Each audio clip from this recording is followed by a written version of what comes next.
Welcome to Volume 2 of 4 Stars or Better on Letterboxd. These are all movies that I've given at least 4 stars to on Letterboxd. I love all of them. I hope you love them as well. You should watch the final 5 minutes of this movie, even if you don't watch the movie, but you should watch the whole movie, because what kind of maniac are you that you only watch the last 5 minutes of movies? 4 stars or better on Letterboxd. Roman Holiday, 1953. Black and white version. Don't need any of this colorized crap. Audrey Hepburn plays a princess from a country who they never name.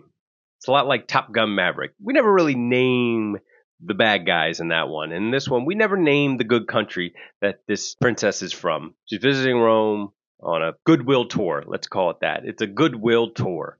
She's meeting with the press there. She's meeting with different people there. And she's bored by it all. She doesn't get to live the life that she wants to live. And she dreams of going out into the city of Rome and actually experiencing the life that's taking place out there. She gets a little upset about this. And then, as I guess they did in the 1950s, they administer a drug to her to make her fall asleep. Only it didn't fully work for her to fall asleep. And instead, she kind of hits the town in a little bit of a drunken stupor, albeit not alcohol induced. She's discovered by a newspaper reporter played by Gregory Peck, who is worried about her, tries to get her back to wherever she comes from, but doesn't work, so she ends up having to spend the night in his apartment. He discovers who she is, he doesn't tell her, and then over the course of a day, they just have a wonderful day in Rome where no one knows who she is. At the end of this wonderful day, they have to go back to living their lives. One as a princess, one as a reporter, which brings me to the greatest part of this movie, the ending. So if you have not seen this movie, you may not want to watch all of this video unless you don't mind somewhat of a spoiler. Okay, it's a complete spoiler. Do what you gotta do, watch the movie, come back and watch this, or watch this. I won't ruin it too badly. It's such a wonderful movie that it doesn't really matter. You're going to enjoy this movie. So Richard Curtis wrote Notting Hill, and he claims he never saw this movie, but I swear that the final scene, well, it's not the final scene, but one of the last scenes in that movie takes place with the press interviewing Julia Roberts' character about her time spent in town. It feels like they stole that scene from Roman Holiday. I'm not even saying stole. I did just say stole, but I don't mean stole. It feels like they're paying homage to Roman Holiday because a very similar scene happens at the end here. And at the end, Gregory Peck goes walking away as Audrey Hepburn goes walking away, and you think the entire time he's going to turn back and she's going to turn back. And spoiler, I'll pause again. If you haven't watched it, you should go watch it. It actually ends with them not together, and I think it's one of the best endings that's ever happened in a romantic comedy of sorts. It's one of the earliest rom-coms. It's one of the best romantic movies, even though it's not that romantic in the grand scheme of things. It's one of the best, if not the best endings in cinema. This movie is Eddie Murphy clumping before the clumps. 4 stars or better on Letterboxd. Coming to America, 1988. This is peak Eddie Murphy. Prince Hakeem of Zamunda decides he wants to find his wife rather than accept an arranged marriage. So he travels to America to look for his future wife. And the place he decides that he should go look for a queen is Queens, New York. Makes sense. So he gets to Queens, New York, and he looks for a girl. He finds a girl. He struggles to win over that girl. He disappoints that girl when that girl finds out that he's been lying to her about his identity. That's kind of the story. Don't need to give away how this ends. Think you can figure out how this ends. Coming to America shows off Eddie at his best. He's charming. He's playing multiple characters. And then that's something that Eddie does time and time again in movies after this. In The Nutty Professor, he plays multiple characters, including the entire Clump family. I know a lot of younger folks know Eddie Murphy from the world of Shrek and a lot of family-friendly type things. He's funny in all those, but in the 80s, Eddie Murphy was the king of comedy. He went on a 6-year run from I don't know what it was, maybe 1982 to this movie in 1988 where he did 48 Hours, Trading Places, Beverly Hills Cop, Beverly Hills Cop 2, Coming to America. It was just a really, really impressive run of movies. That doesn't even count his stand-up specials in there as well, which are 2 of the most famous, most well-known stand-up specials in history, Raw and Delirious. Like, I challenge you to find somebody else to put together that many big comedies in a row. It's almost impossible to do now because they just don't make movies at this clip. Coming to America is a comedy that endures for a number of reasons. One, it's just straight up funny. That's what you're going to get with an Eddie Murphy movie. But the other thing that you're going to get with an Eddie Murphy movie, especially that era of Eddie Murphy movie, is heart. That's the really interesting thing, though, about Eddie Murphy movies. They have heart. Yes, they're funny as hell, but they find a way to be sweet and sincere while being laugh out loud funny.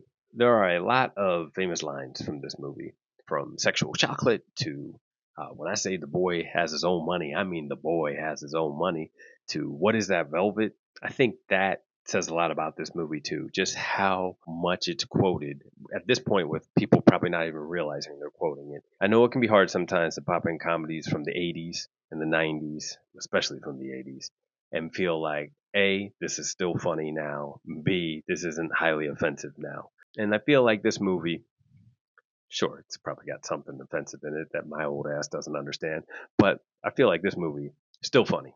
Coming to America, 4 stars or better on Letterboxd. One of the great comedies of the 80s.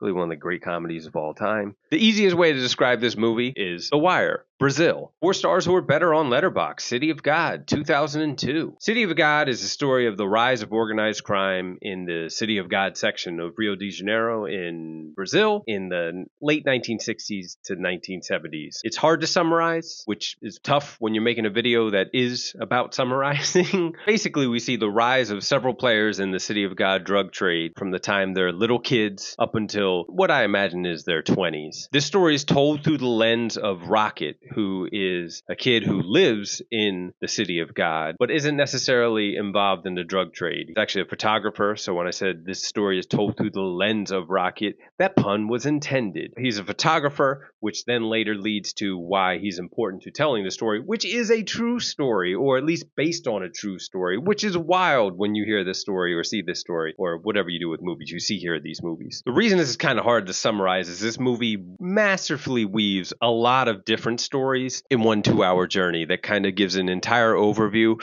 of the City of God and the drug trade and the corruption. This movie does a great job of establishing memorable characters despite many storylines. There's Benny and Lil Zay, who used to be known by a different name when he's a little kid. There's Tiago, Angelica, Carrot, Shaggy. All of them sound like magicians or R&B singers. And then there's Rocket, our narrator. Also, I forgot to mention my personal favorite, Knockout Ned. Knockout Ned might be the coolest guy in the movie, and he's played by really one of the coolest guys there is. You may remember him from The Life Aquatic, singing David Bowie songs in Portuguese. My favorite thing about this movie, that's maybe not my favorite thing about this movie, but one of the reasons I truly love this movie, and I think this movie is good for filmmakers to see, is its ability to tell a story non-linearly. I know I talk about non-linear storytelling a lot. I like it when it's done well. Pulp Fiction being a place where it's probably done in a way that kind of blew my mind at first. But this movie does a spectacular job of doing similar things, of telling in a non-linear way. If I'm being honest, I don't think that the marketing team did this one justice, because I rewatched the trailer to get ready to do this after I rewatched the movie. I mean, I didn't just rewatch the trailer and then make a whole video on this. I watched the movie again and then decided to come talk about it, but I also rewatched the trailer. The trailer's terrible. It's a trailer from the early 2000s, so I get it. It's just the way trailers were back then. But I do feel like, boy, if they could redo it now and just go, hey, this is The Wire, but in Brazil, and also not from the cops' perspective, but just from the drug dealer's perspective, I think we would all sign up. And they even have like the newspaper in there, which is what season? Season 4 of The Wire? I forget my seasons of The Wire. Oh my God, don't come at me in the comments about the seasons of The Wire. Nonetheless, we see a little bit of how the newspaper works. We see a little bit of how the cops work. And we see a lot of how the drug trade works here in the City of God. Very reminiscent of The Wire. Saying The Wire a lot here. That's 4 stars or better on Letterboxd. City of God, 2002. This movie was nominated for 10 Academy Awards. It only won 4, so on some level it's a giant loser. 4 stars or better on Letterboxd. Crouching Tiger, Hidden Dragon, 2000. A badass guy gets tired of being a badass and looks to retire his sword so he can settle down with the badass woman he loves. That sword, the Green Destiny, gets stolen. I don't know if you call it the Green Destiny or if it's just Green Destiny, but the sword gets stolen. Pretty badass sword. I'm saying badass a lot in this video. It's kind of badass, right? Probably not. It's actually pretty bad. A badass girl steals the sword. Then the badass guy and the badass woman have to try to get the sword back. I'm trying not to give away all the movie here, so I'll just leave it at that. This movie brought together the sweeping cinematic filmmaking that came out of Hollywood with martial arts movies of the type that I used to watch on WPHL 17 on Saturdays in the Philadelphia area. Basically, it brought romance and emotion to a world that prior to that was just ass kicking. First time I saw Crouching Tiger, Hidden Dragon, it was in the theater in 2000. And It was mind-blowing at the time.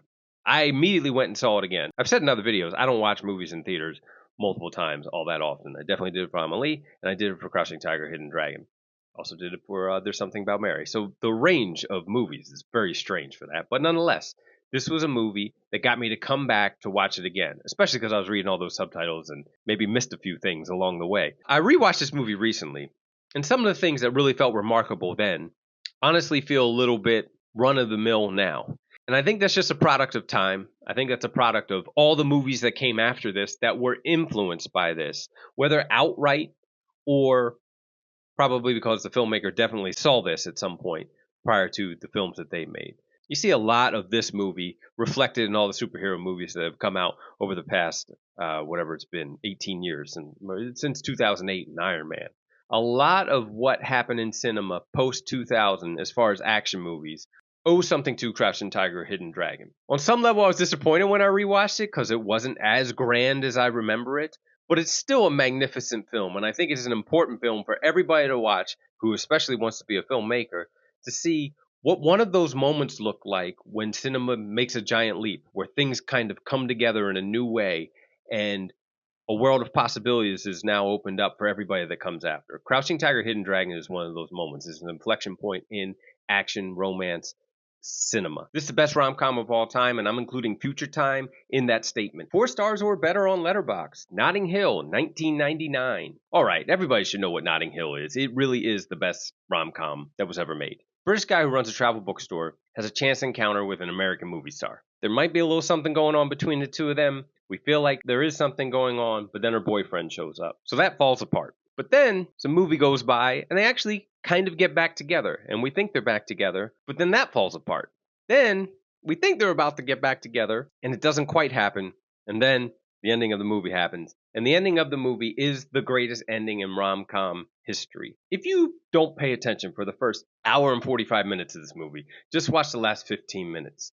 It starts with one of the most famous lines, really in film. I'm also just a girl standing in front of a boy asking her to love him. From that line on through the end of the film, perfection. She delivers that line. He decides this isn't the life for him. We think it's not going to work out. He realizes he's made a mistake. Along with all of his friends, they gather up and get in the car and rush to go catch her before she's gone. When they get there, she's gone. I paid homage to this when I helped write a rom-com for a home shopping channel. After they miss her, we still catch her in this moment that's very, very reminiscent of Roman Holiday, where Hugh Grant is posing in this case as a journalist in a press conference. And of course, because it's a rom-com, they get together. You know, I love Roman Holiday, and I think that's one of the best endings because they don't end up together. But this is a great ending because they do end up together. I feel like the Hallmark movies and a lot of the modern rom-coms have done a disservice to what was the rom-com, what was the excitement, and how these things sort of resolve, and some of the humor in them, and their ability to build some momentum, which I feel like a lot of these things now, they don't build that momentum. But you need some music at the end. You need some stakes, and you need to rush and chase to go get the girl or get the guy. Hugh Grant, pretty much the greatest there is in rom-coms. He's got oodles of hits in the romantic comedy genre, from Four Weddings and a Funeral to this, Love Actually, Paddington 2. It's not a rom-com, but I mean... But I think Hugh Grant is at his best in these moments where he's sort of just this charming guy. Because you actually believe, because Hugh Grant is so charming, that this big movie star, Julia Roberts, would possibly fall for him, this travel bookstore owner. Julia Roberts is the perfect person to play a movie star. And what's really interesting about Julia Roberts in this movie, there's a couple times where you're like, man, this is maybe not a great person for some of the actions that she has and some of the things that she says. Yet she's still endearing enough that you root for her and Hugh Grant to get together. There's a lot of rom-coms I like. I think this is going to be always on the Mount Rushmore of rom-coms. That's 4 stars or better on Letterboxd. Notting Hill. Thanks again for watching. I'll see you next time. This movie has the best soundtrack of all time, and for that reason I gave it 4 stars on Letterboxd. This is 4 stars or better on Letterboxd. Purple Rain, 1984. Everybody's heard of Purple Rain. You probably heard the song. It's one of the greatest songs ever made. You probably heard the album, which has a lot of other songs that you know on it, like Let's Go Crazy and When Doves Cry, and even more beyond that. I don't want to just stop there, but I'm stopping there because I can't list all the tracks. I could list all the tracks, especially now that I've talked this long. Could easily list all the tracks. The only song I don't like on the Purple Rain soundtrack, which I feel like I shouldn't leave with the song I don't like. I'll say it at the end. This tells the story of the kid in the Revolution, the Prince of the Revolution, in a band rivalry, let's say, with Morris Day and the Time at First Avenue nightclub in Minneapolis in the early 1980s. Both bands are sort of battling it out to be the most popular band in town, and Apollonia shows up and tries to get on the music scene. She's a singer. She and the kid have a thing, a little bit of a romance. Morris Day, a little bit jealous of this, tries to get her to be the lead singer of a group he's calling the Apollonia Six, which it feels like Apollonia should be in the Apollonia Six. The band name doesn't really make much sense without Apollonia in it. I mean, honestly, the plot isn't important. I'm here talking to you about why I like this movie because of the music in this movie. I think Purple Rain is the best, if not one of the best songs ever made. I really do. It's one of my favorite songs to hear. I enjoy it when people cover it. I was lucky enough to see Prince perform it at MSG, actually, a long time ago. I mean, obviously not recently. This actually won Best Original Score at the Oscars, so there is some validity to me giving this 4 stars on Letterboxd. I know it's like when you watch this movie, you're going to be like, Mike, that's not that great of a movie. And you're right. But the music parts are spectacular. And really, if I had to describe this movie, I would describe it as a long music video. It's the Purple Rain album and a music video of that album, essentially, with some scenes to sort of thread it all together. It reminds me of back in the early 80s when you had things like Michael Jackson's Thriller. You had long-form music videos. This was like the next level of long-form music video. And if you look at it through that lens, it's spectacular. Couldn't ask for better songs. And you definitely couldn't ask for better songs in one movie. If you think about it, Stranger Things reaches its culmination with Purple Rain. When Doves Cry plays a key role in Baz Luhrmann's Romeo and Juliet, which is one of my favorite Romeo and Juliets. I mean, I realize how many Romeo and Juliets have you seen, Mike? Well, songs from this affected cinema and television long after. People like Prince become myths. They become larger than life. We tell stories about them. In that larger than life, we forget that there was a time where they were sort of on the come up. And this tells the story of Prince on the come up. So that's 4 stars or better on Letterboxd. Purple Rain. It's a personal favorite because of the music. And if you want to just listen to some good music while loosely paying attention to a loose storyline, this is the movie for you. And even if you're like, I don't want to loosely pay attention to a loose storyline, just put it on and listen to the music. Make sure you check out all the other movies I've recommended because some of them are actually good and not just relying on the greatest soundtrack of all time. It's Computer Blue. I blame this movie for the results of the 1993 World Series between the Phillies and the Blue Jays. 4 stars or better on Letterboxd. Major League, 1989. I love a good sports comedy. Major League is one of the better, if not best, sports comedies that we've got. The owner of a Major League Baseball team, at this point in time it was the Cleveland Indians, tries to assemble the worst possible team in an effort to drive down attendance and allow her to move the team to Miami. For most of the movie, the guys on this team, including the manager, have no idea that they've been put on this team to lose. I think you know how it goes. The team does find out that they're, in the words of She's All That, I'm a bet. They decide, the heck with that, we're going to go ahead and win. And so, like any great sports comedy, the underdog starts putting it together. They start stringing together some wins. And ultimately, they win. Because that's what happens in a good sports comedy. You win. Rocky, great movie, not a comedy. You don't win. But we all won, right? When Rocky went the distance. This movie affected a lot of things that came after it. Both things in sort of real life, let's say, and then things in other movies and TV shows after it. I think the easiest thing to see a through line from this film too is Ted Lasso. The new team owner decides she wants this team to fail. And hiring Ted Lasso, a college football coach, is how she's going to make this team fail. The other way it affected the world after this is with the rise of the closer. Now, the closer in baseball is the pitcher that comes in at the end of the game to try to get the save. In this movie, it's Ricky Vaughn, the Wild Thing. He comes into the song Wild Thing. It's pretty wild, mostly because he has no eyesight, it turns out. The closer, Wild Thing, played by Charlie Sheen, actually got mirrored pretty quickly in real life by Mitch Williams. And Mitch Williams, for those of you who are not Phillies fans, was a very good closer, but he was wild. I mean, he would throw a fastball that may or may not get anywhere near the catcher. And eventually, he adopted the nickname Wild Thing, or people gave it to him, because he was so wild. He was actually just like this character. Mitch Williams went on to be a very good pitcher for the Phillies, make a lot of saves, and then blow a very important one in the 1993 World Series when Joe Carter hit a home run, and I'm still sad about it.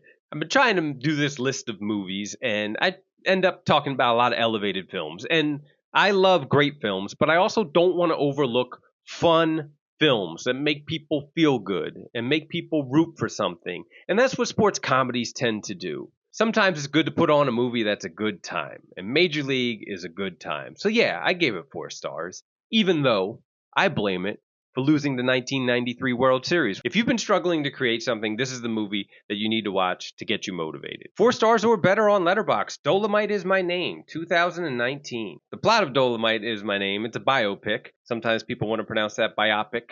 That seems myopic. Oh my god, start the video over. 4 stars or better. Dolemite Is My Name tells the true story of Rudy Ray Moore, who put together the Dolemite movies in the 1970s, and how these movies came to be, and how this character came to be. And it's really a biopic for Rudy Ray Moore, who I didn't know anything about until I watched this movie. And I had heard about Dolemite, but I had never really actually watched Dolemite. I have since watched Dolemite. He starts off in a record store. He's performing in nightclubs, and he's not really getting anywhere as an entertainer. He sings a little, he does comedy, but he discovers that if he creates this character, Dolemite, that he's actually getting a little traction. And Dolemite is filthy and tells filthy old street jokes. Dolemite catches on. He starts making his own albums. He starts putting out his own product, and eventually he decides he wants to make a movie. And when no one else really wants to make a movie, Rudy Ray Moore finds a way to make a movie. Rudy Ray Moore, played by Eddie Murphy, refuses to give in and to give up, and he just keeps trying. It sounds like a strange movie to be a feel-good movie because it's about a guy who plays a pimp kind of in a movie and does filthy comedy, but I'm telling you, this movie will make you feel like it's possible to do anything, in particular to make movies. This is going to sound a little bit crazy, but I think there's significance to Rudy Ray Moore's story right now. We're seeing Hollywood turned on its head, on its ear. I don't know what you turn it on. We're seeing Hollywood flipped upside down. This happened in the 1970s. It's happened other times before, but it's happening right now. And we're seeing the success of some people who have big followings on YouTube or TikTok or other places, and their ability to put out TV shows or movies. People are taking matters into their own hands, and they're taking their content in a way directly to people. And I feel like you can do that now. And in Rudy Ray Moore's story, he literally takes his film and plays it for people, and it's a hit. So I think Dolemite Is My Name is perfect for right now because it shows also what you can do imperfectly. He just tried, man. These movies were rough, and I don't think he meant for them to be as funny as they are, but they're funny. And he embraced that because he just went and he did it. I want everybody to watch this movie as inspiration for all the things that you have been holding back on doing that you want to make. And I don't mean to turn this one into a self-help video. I just love this movie. And it's not that amazing from a filmmaking standpoint, but I will say, if you take the time to watch Dolemite, if you haven't, you will see that a lot of what they shoot in this movie is not far-fetched. It's stuff that actually happened, and that's pretty magnificent. I've seen an uncomfortable amount of Woody Allen movies. So what? I'm just kidding. I've seen multiple Woody Allen movies, and one of my favorite Woody Allen movies, if not my favorite, I might actually like it more than Annie Hall, is Midnight in Paris. 4 stars or better on Letterboxd. Midnight in Paris, 2011. Midnight in Paris tells an interesting story. So Gil, played by Owen Wilson, is in Paris. He's a screenwriter who's now trying to be a novel writer.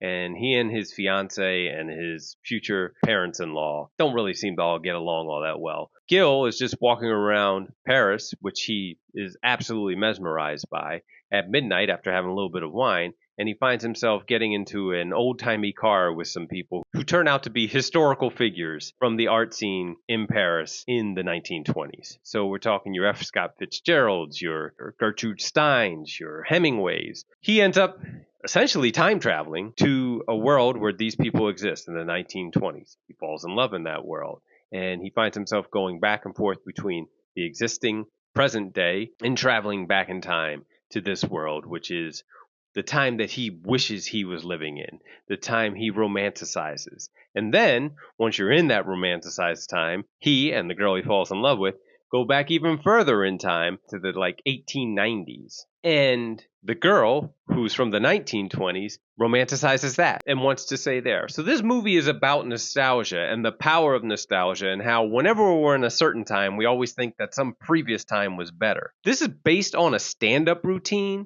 that Woody Allen was doing, I think, in the 1960s. And then that sat with him, I guess, for years and years until it turned into this movie, decades later. And I'm fascinated by that, how the seed of an idea can grow into something over time. I like to think about stuff like this when I'm writing or when I'm attempting to write things, because it lets you know that sometimes it takes a while for an idea to develop. Sometimes we need to live some life with a thought in mind for that idea to develop.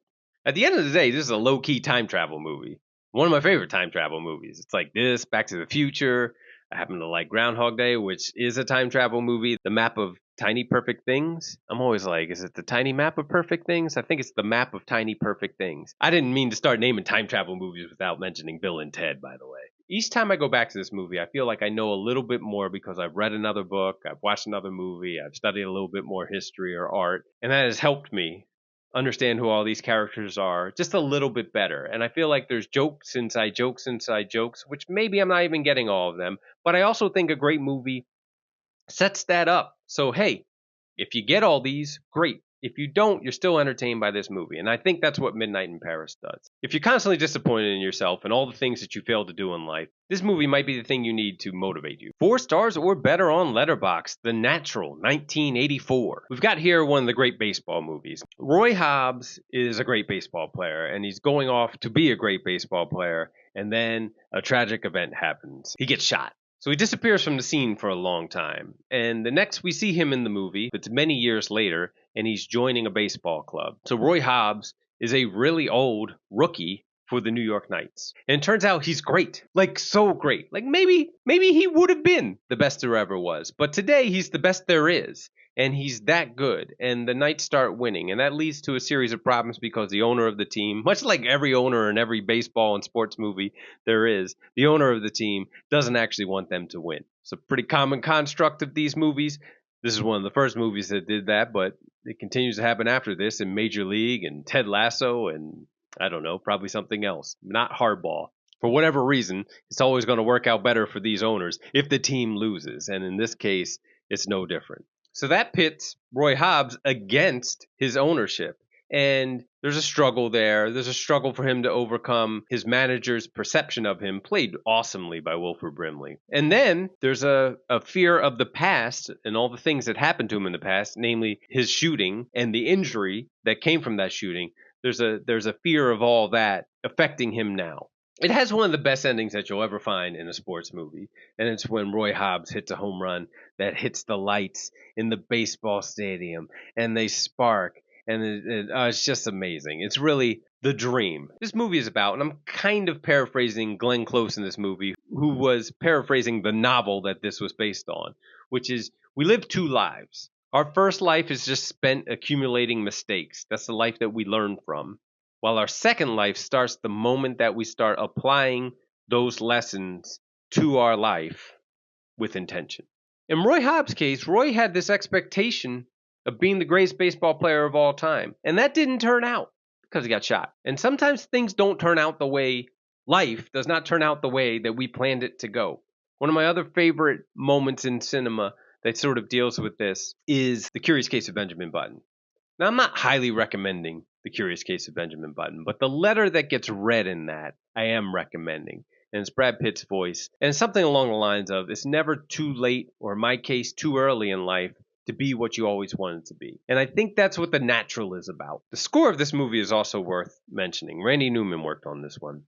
The theme of this movie, the theme song, not the theme as in what it's about. I just talked about that forever. But the theme music of this, the score, is one of the great ones in cinema. I mean, I dare you to watch a sports highlight with that music playing and not feel something. This is a movie about it never being too late. And I feel like that's the lesson that I recommend that everyone should take from this. It is a great sports movie. All right, everybody, thank you for watching. That's volume 2 of movies I think you'll like. These are all movies I've given at least 4 stars to or better on Letterboxd. If you haven't checked out volume 1 yet, go ahead and click that link. Check out volume 1, 10 other movies that I absolutely love, and I think you will too.